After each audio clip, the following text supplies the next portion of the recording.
Bonjour et bienvenue du coup sur cette nouvelle chaîne YouTube.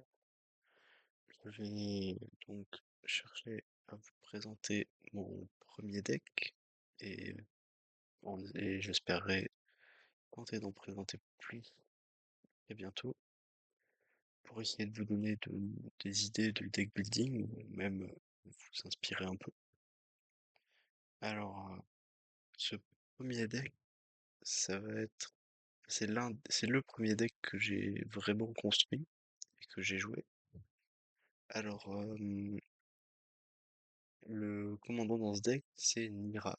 Donc, faut savoir que c'est un commandant très peu consistant à première vue, avec une valeur de mana de 6 en Izet, ce qui est très peu pratique. Mais ça reste un commandant qui est très intéressant, avec la possibilité de renvoyer un sort au-dessous de la bibliothèque pour pouvoir en lancer un autre au hasard depuis le dessus du deck. Alors, le problème, c'est que c'est une seule fois par tour, et que pour des raisons de budget, j'avais pas inclus Displacer Kitten dedans. Mais pour tous ceux qui veulent savoir, c'est une très bonne carte à mettre dans ce deck. Bon, du coup, je vais commencer par le présenter. Donc déjà, on a les 15 créatures que j'ai mises dans le deck. Bien sûr, il y en a beaucoup qui sont des créatures avec un assez gros coup de mana, mais c'est tout à fait normal et c'est assez rare que ça bloque vraiment. Bon, donc déjà, il y a quand même des petites créatures, comme, comme deux cartes pour ramper un peu, pour que euh, les, les éphémères rampés coûtent moins cher, parce qu'on en a quand même quelques-uns dans le deck. Il y a aussi Xorienne qui va nous permettre de piocher une carte chaque fois qu'on lance le second sort, c'est-à-dire à chaque tour quand Nira est sur le terrain, parce que dès qu'on utilise sa capacité, ça nous lance le deuxième sort. Donc c'est plus ou moins de la pioche gratuite et c'est toujours très apprécié. Euh, Avec ça, on va avoir de quoi copier un tout petit peu les sorts. Donc cette carte, cette carte va nous permettre déjà de rentrer dans le donjon, ce qui est une mécanique qui est quand même très pratique et qui va nous permettre d'avoir deux trois points positifs, comme par exemple récupérer un terrain, ce qui peut être assez intéressant dans certains cas dans ce deck. Alors, bon, l'avantage c'est aussi que si on réussit à finir un donjon, on va quand même pouvoir copier le second spell du tour deux fois à chaque fois. Sachant que le second spell avec Nira, ça va toujours être. Enfin, l'objectif, ça va toujours être que ce soit un gros spell. Ça va être vachement pratique. Bon, c'est quand même dommage quand ça tombe sur une créature légendaire, mais quand ça arrive, imaginons avec Call Force Tempest, ça va nous permettre de doubler et d'avoir 6 instances de cascade avant de faire une board wipe asymétrique. Donc, on peut voir que cette carte reste quand même une très bonne inclusion. Ensuite, il y a des cartes un peu plus normales à trouver dans le deck parce que ça reste un deck Izet. Donc, Div Izet, bon, une inclusion assez habituelle. On a aussi quelques gros Eldrazi pour pouvoir pour avoir des avantages grâce à la capacité de Nira. Donc l'artisan de Polydilek, assez connu, qui va nous permettre de réanimer une créature. Flayer of Loyalties, qui va nous permettre de prendre le contrôle d'une créature d'un adversaire et de la booster pour qu'elle soit avec exactement les mêmes stats et les mêmes keywords, et lui donner haste aussi. Donc, bien sûr, Annihilator 2, ça fera toujours mal. On a aussi Lui qui trahit, qui va lui aussi avoir Annihilator 2, mais qui va avoir un effet un peu comme Tergrid en fait. Chaque fois qu'un adversaire va sacrifier un permanent, on va le récupérer. Et ce qui est intéressant avec Annihilator, c'est que si on vient de mettre une board wipe, et ben ça permet ça fait sacrifier aussi des terrains. Donc ça peut même être une manière de ramper en late game. C'est très pratique. Ensuite, Bon, on a 2 Jin-Gitaxias. Le premier parce que forcément pouvoir piocher cette carte en sachant qu'on peut le sortir gratuitement grâce à Nira. Enfin pas gratuitement mais pour le prix d'un petit sort. C'est extrêmement intéressant. Et pareil pour le second Jin-Gitaxias qui peut être très intéressant. Bon je vais changer l'illustration quand même pour qu'on le voit. C'est que il va nous permettre de comment dire? Il va nous permettre de copier le premier sort qu'on lance, ce qui va être extrêmement pratique pour une raison simple, c'est que normalement Nira elle nous empêche de le lancer ce sort. Mais là, enfin elle nous permet de le lancer mais elle le met en dessous de la bibliothèque, ce qui va le faire fizzle. Tandis que là, avec la copie, tout va bien se passer. Et en plus, ça permet d'énerver un peu les adversaires en contrant le premier sort à chaque tour. Bon, ensuite on a deux cartes plutôt pour le top deck. Donc on a Melek qui va nous permettre de doubler les éphémères rituels qui viennent, enfin, qui ont été joués depuis le dessus du deck, donc qui ont été joués grâce à Nira. Et Keeper of Secrets qui va nous permettre de faire énormément de dégâts en fait, grâce à des spells qui coûtent très cher. Voilà. Et en plus des cartes de top deck, on a une petite win condition qui est Ovika. Si on réussit à sortir Ovika et qu'on sort n'importe quel éphémère ou rituel, on voit bien, enfin à part les petits A1, on voit bien quand même que ça va faire d'assez gros dégâts. Pareil si on sort un gros artefact ou d'assez gros enchantements. Euh, Avec ça, on a aussi euh, l'horreur briscoque parce que forcément en IZ, quand on lance minimum 2 spells par tour, ça va toujours être rentable. Surtout que le coût de cette mana ne fait pas peur du tout quand on sait qu'on peut le lancer gratuitement grâce à Nira, enfin presque gratuitement. Et ensuite, une addition un peu plus, enfin, qui peut paraître un peu plus étrange, mais qui est très intéressante, c'est River Song qui va nous permettre de piocher des cartes depuis le dessous du deck. Donc tous les petits spells à 1 qu'on met en dessous à chaque fois, enfin qu'on met en dessous, oui, on va pouvoir les repiocher au début de chaque tour. Et grâce à ça, on va pouvoir, un peu comme si on les récupérait, on peut, imaginons, lancer un spell à 1, et après avoir lancé ce spell à 1, on le met en dessous, on lance un truc énorme, et si, imaginons, on a Glorienne, on va pouvoir récupérer ce petit spell à 1. Bon, ensuite, vu que j'ai fait le tour des créatures, on va avoir les rituels. Dans les rituels, on a déjà une board wipe parce qu'il le faut, et aussi parce que ça peut assez bien synergiser avec deux trois cartes comme Ovika, vu que l'acte blasphématoire coûte quand même 9 de mana, même s'il est souvent réduit à un rôle.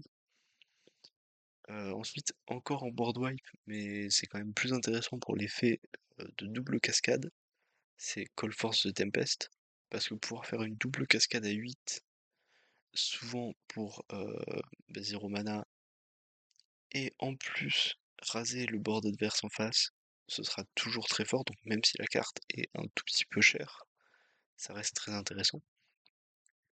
Ensuite, on a la Légion de Clone pour, euh, pour pouvoir quand même se protéger un peu, parce que là, on a que 15 créatures, et ça peut arriver qu'il y ait des difficultés quand, imaginons, les adversaires jouent un deck qui, en fin de partie, va avoir le board bien rempli, on peut être mis en grosse difficulté. Ça va nous permettre pas de rattraper, mais d'égaliser un peu pendant ne serait-ce qu'un tour. Ensuite, Hit the Motherload, c'est très intéressant parce que même si on va souvent l'utiliser et récupérer et jouer grâce à sa capacité des spells de niveau 1, enfin avec 1 de mana, on va pouvoir récupérer parfois 9 trésors et ça va souvent faire une grosse différence dans la partie. parce que souvent avec Nira, on peut être bloqué à cause des spells qui ont des valeurs de mana de 9 ou de 10 ou ce genre de trucs. Mais ça nous permet un peu de ramper d'une manière assez étrange, mais très fonctionnelle. Ensuite, on a quelques cartes pour manipuler le dessus du deck ou pour piocher, et aussi qu'on garde parce que ça reste des spells qui coûtent que 1. Donc voilà, bon, ils sont assez connus, excepté peut-être Index qui permet juste de regarder les 5 cartes du dessus du deck et de les organiser comme on veut. C'est pas vraiment un scry parce qu'on ne peut pas mettre en dessous. Ensuite, on a Rise of the Eldrazi parce que c'est quand même une carte extrêmement forte et avec Nira c'est super intéressant parce que pouvoir lancer ça gratuitement, ça fait souvent plaisir, surtout que ça peut pas être contré, ça nous permet de piocher 4 cartes, de prendre un autre tour, c'est quand même vachement intéressant.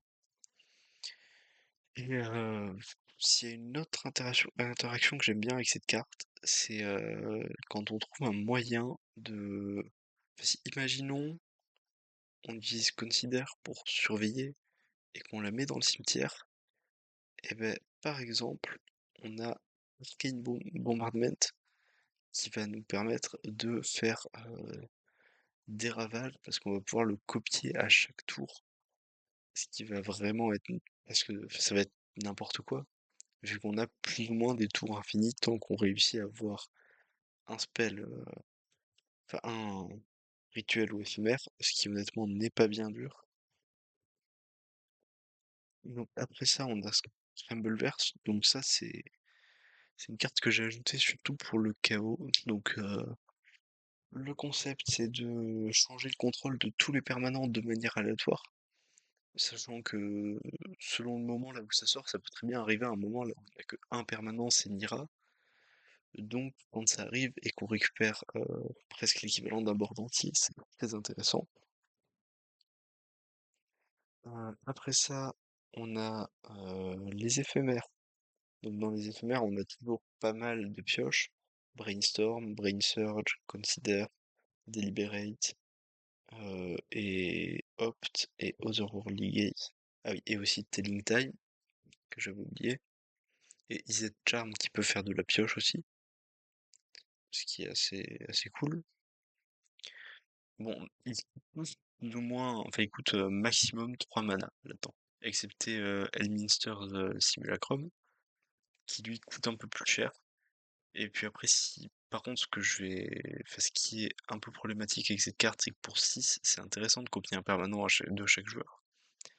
Mais c'est pas si bon, donc si vous avez la possibilité de l'enlever pour mettre, imaginons Displacer Kitten ou Omniscience, je vous conseille de le faire, parce que c'est un gros spell qui est pas si intéressant que ça. Donc on a aussi pas mal de removal, donc pour les artefacts, voilà, Cast into Fire, Abrade, Chaos War, Lightning Bolt.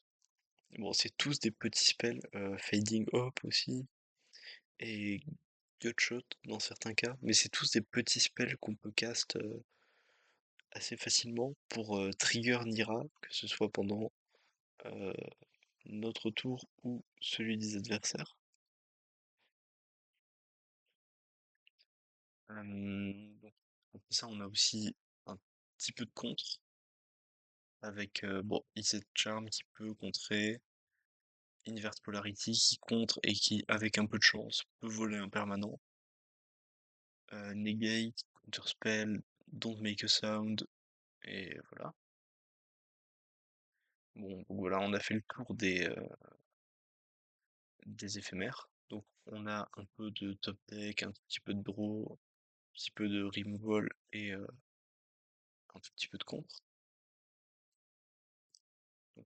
Ensuite, on a les artefacts. Donc, dans les artefacts, on a surtout de la rampe. Bon, après, il n'y en a pas tant que ça.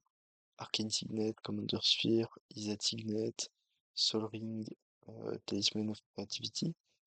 Rien de vachement impressionnant, mais ça va très très très souvent servir parce qu'on a quand même, il faut le rappeler, un commandant qui coûte 6, ce qui n'est pas rien. Avec ça, on a aussi encore de la rampe, mais cette fois-ci que pour les éphémères ou rituels euh, Mind Splice Apparatus, qui en soi est pas si intéressant que ça dans le deck, que après avoir pu tester le deck, il faudrait peut-être couper, enfin si vous l'avez encore une fois Displacer Kitten ou Omniscience, c'est peut-être bien de couper ça pour plutôt Omniscience. Ensuite, on a River Song Diary. C'est intéressant comme carte parce que ça nous permet quand même de copier d'autres spells de manière random et c'est quelque chose qui est quand même très intéressant vu qu'en fait ça nous fait un premier spell à chaque tour du coup même si on finit par même si on n'a aucune carte en main et qu'on pioche un terrain, ça nous permet quand même d'avoir notre premier spell. Au bout d'un certain moment par contre c'est uniquement quand il y a au moins 4 cartes exilées. Ensuite, Wand of Wonder pour un peu de chaos, pouvoir copier les spells des decks des adversaires. Ce qui est honnêtement assez drôle et assez intéressant, et qui match très bien dans le deck Nira, parce que bon, c'est encore une fois un premier spell à chaque fois, quoi. Parce que c'est exilé jusqu'à ce qu'ils arrivent, enfin jusqu'à ce qu'ils tombent sur un éphémère rituel. Ensuite, il y a Wizard Spellbook, qui lui est aussi super. C'est encore mieux quand il sort grâce à la capacité de Nira, mais ça va nous permettre d'exiler un éphémère ou rituel et de pouvoir le copier et le lancer. Bon, selon les résultats du D20, donc soit on le copie et on le lance normalement, soit on paye juste un, soit on peut copier et sans payer quoi que ce soit. Donc c'est intéressant quand en fin de partie, quand ça devient un peu plus compliqué de gagner, quand on fait un 20, c'est souvent très intéressant. Bon, ensuite, on a les enchantements. Donc, dans les enchantements, on a Arcane Bombardment, qui est très intéressant parce que chaque fois qu'on va lancer notre premier sort d'éphémère ou de rituel, on va pouvoir en exiler un autre au hasard et copier chaque carte que cette carte a exilée. Donc, au tout début, c'est juste un spell, il n'y a pas trop de problème, mais ça devient très vite assez chaotique. Parce que bon, quand on réussit à copier tous les gros spells du deck, on finit par faire vraiment n'importe quoi. Parce que pouvoir avoir, imaginons, double cascade à chaque fois qu'on lance notre premier sort éphémère ou de rituel, c'est quand même très intéressant. Pareil, même Clone Legion, c'est vachement pratique et vachement fort de pouvoir copier des boards entiers plusieurs fois. Et pareil pour honnêtement toutes les autres grosses cartes. Bon, Rise of the Eldrazi, c'est encore au-dessus. C'est plus ou moins du tour infini.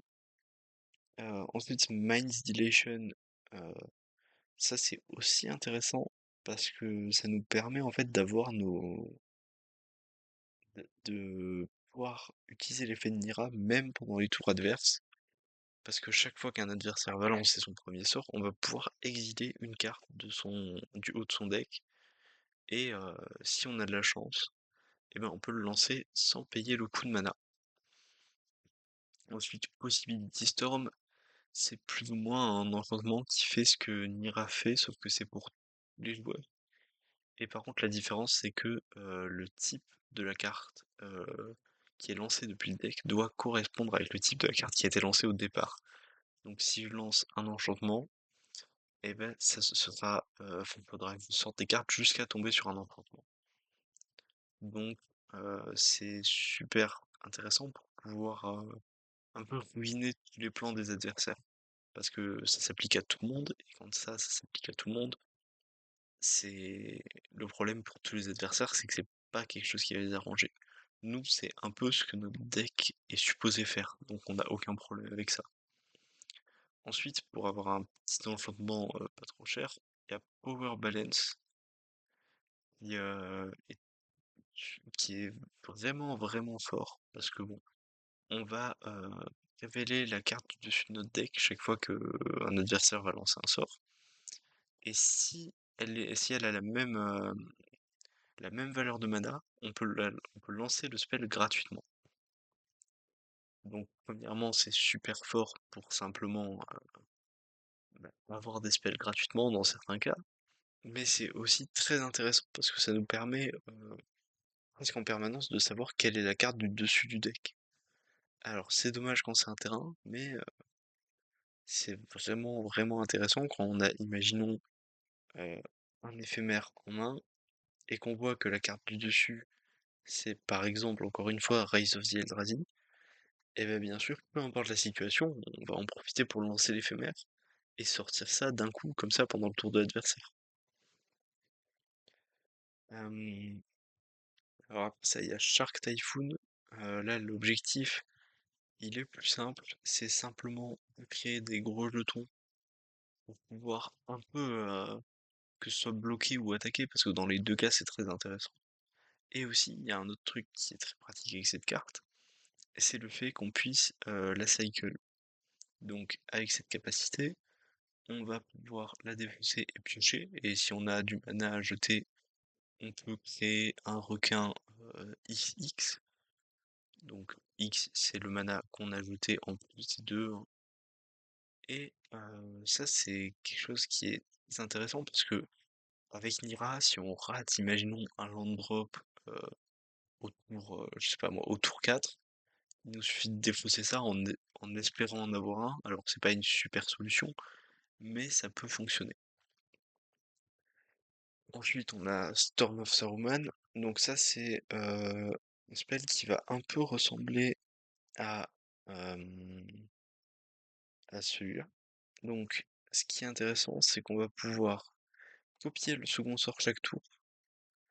En plus, ça a Ward 3. Et ce qui est intéressant, c'est aussi que les copies ne sont pas légendaires. Donc, on peut très bien tomber sur un Jin Gitaxias avec la capacité de Nira, et du coup avoir deux Jin Gitaxias, et ça devient vite n'importe quoi. En fait, c'est un deck qui paraît assez faible, qui fait pas grand chose en début de partie, et qui d'un coup va tout sortir. Hmm. Bon, avec ça, on a aussi Swarm Intelligence, parce que quand même pouvoir copier un, un éphémère ou un rituel chaque fois qu'on le lance, c'est super intéressant, non seulement pour quand même profiter des effets des petits spells, mais aussi pour profiter deux fois des gros spells. Bon, je vais reprendre les mêmes exemples parce que c'est un peu toujours les mêmes, mais deux instances de double cascade, ça va forcément être très intéressant. Pareil pour deux instances de Rise of the Eldrazi ou deux instances de Scrambleverse. Ça c'est juste drôle et insupportable pour la table si vous calculez vraiment les deux, parce que c'est quand même long.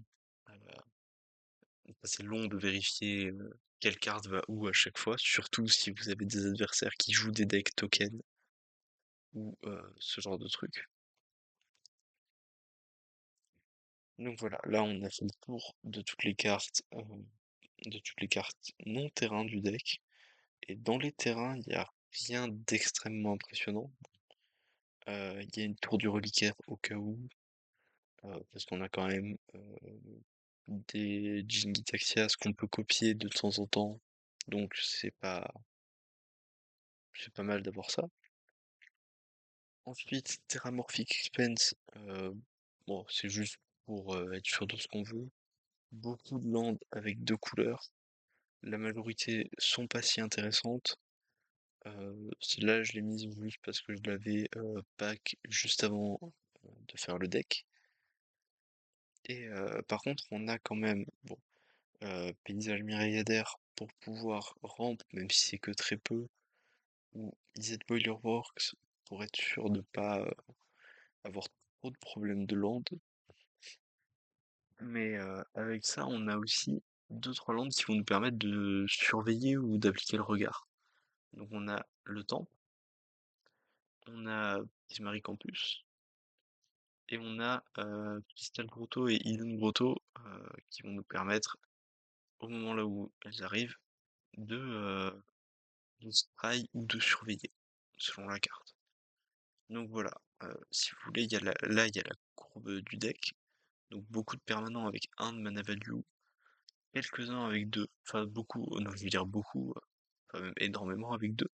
On en a quand même 14. Et avec 3, il y en a quelques-uns. 4, il y en a que 2. euh, et selon ce que vous faites, il peut y en avoir qu'un parce que Mind Splice Apparatus, c'est pas la carte la plus intéressante du deck. Ensuite, sur 5, il y en a qu'un, c'est Possibility Storm. Sur 6, on en a 9. Donc majoritairement des permanents, mais on a aussi ça. Donc le simulacre d'Administer. Et à 7, on a 5 permanents et 2. Ah non, 6 permanents et un rituel, qui sont tous très intéressants. À 8, on a 2 rituels. À 9, on a une créature, 2 rituels. À 10, 2 créatures. Et à 12, une créature, un rituel. Donc là, le problème de ce deck, c'est qu'en fait, on peut pas vraiment le catégoriser avec les power level ou les brackets parce que c'est presque complètement aléatoire. Alors, honnêtement, c'est un deck qui va pouvoir gagner assez souvent contre des power sets. Bon, par contre, avec les brackets, je saurais pas exactement parce que je n'ai pas joué contre des gens qui m'ont expliqué le niveau de leur deck selon les brackets, mais je vous dirais que c'est un 3 selon moi. Mais c'est un 3 qui se débrouille très bien quand même. Bon, après, il y a une dose d'aléatoire. On a 40 landes quand même dans le deck pour être sûr de pas avoir de gros problèmes avec Nira. Parce que honnêtement, si on réussit pas à lancer Nira, ou si Nira se fait virer du terrain très vite, ça peut être très embêtant. Donc généralement il faut quand même attendre un tour de plus avant de la lancer, histoire d'avoir un petit truc à 1 pour au moins être sûr de la trigger une fois. Ou alors la jouer enfin, dès qu'elle sort, si on a Gutshot qu'on peut lancer gratuitement. Et voilà, c'est une petite présentation de ce deck. Alors très bientôt j'en ferai plus selon le succès que ça a. Après, pour ceux qui voient cette vidéo, vous pouvez très bien me dire dans les commentaires si vous avez un commandant qui vous intéresse, que j'essaye de faire de faire un deck et une vidéo dessus. Donc voilà. Et pour ceux qui se demandent, mon profil c'est celui-là. Alors je vais mettre le lien dans la description de la vidéo. Mais voilà, vous avez plus ou moins quelques decks que j'ai fait. Bon, il y en a d'autres. Ça c'est un truc que je n'ai pas fini, donc vous pouvez l'oublier. Parce que j'ai très vite eu la flemme. D'ailleurs, je l'enlèverai de la liste, parce que j'ai oublié de le mettre en privé. Mais sinon, là, vous avez une liste de tous les decks que j'ai fait. Enfin, que j'ai sorti parce que j'en ai fait quelques-uns en plus. Bon, alors, ces decks, ils sont pas tous très intéressants. Certains sont quand même très drôles. Euh, à mon avis, parmi tout là, il y en a pas beaucoup qui vont être extrêmement compétitifs ou extrêmement intéressants. Mais ils sont tous, en fait, ils ont tous la particularité d'être assez originaux. Bon, à quelques exceptions près, bien sûr, il y a des decks qui sont pas parfaits ou pas très originaux. Il y en a que j'ai fait très vite fait. Mais il y en a d'autres qui sont quand même bien intéressants. Par exemple, parmi tous les decks, j'ai tenté de faire un de mes meilleurs decks en utilisant un commandant très peu utilisé pour des raisons assez compréhensibles. Parce que quand même, bon, un commandant qui coûte 7 et qui s'engage sans même avoir la célérité pour voler une créature d'un cimetière d'un adversaire, c'est quelque chose d'assez particulier. Mais voilà, si vous voulez à un moment observer ce deck, bon, ce deck-là, je l'ai fait sans budget par contre. Donc ça explique pourquoi il coûte 853 euros.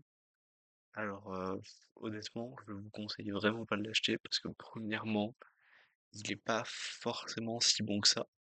Bon, il y a des très bonnes cartes dedans, c'est pas du tout ça le problème. C'est juste que c'est pas facile de faire un bon deck avec un commandant comme ça. Surtout quand j'ai essayé de le faire en compétitif. Enfin, de le faire plus ou moins compétitif. Mais voilà, c'est probablement l'un des meilleurs decks que j'ai mis, mais ça c'est à condition qu'on oublie la présence du commandant. Bon, avec tout ça, j'ai oublié de préciser, mais tous mes decks vont souvent coûter aux alentours de 200 € ou un peu moins. Enfin, généralement entre 70 € et 200 €. Alors, bien sûr, il y en a qui dépassent un peu. Par exemple, là, je devrais avoir quelque part. Mince, je n'ai pas. Voilà, là, j'ai un deck Shinji qui est un projet de deck que j'avais depuis longtemps, qui lui coûte 239 €. Bon, c'est un tout petit peu au-dessus, mais c'est rien de fou.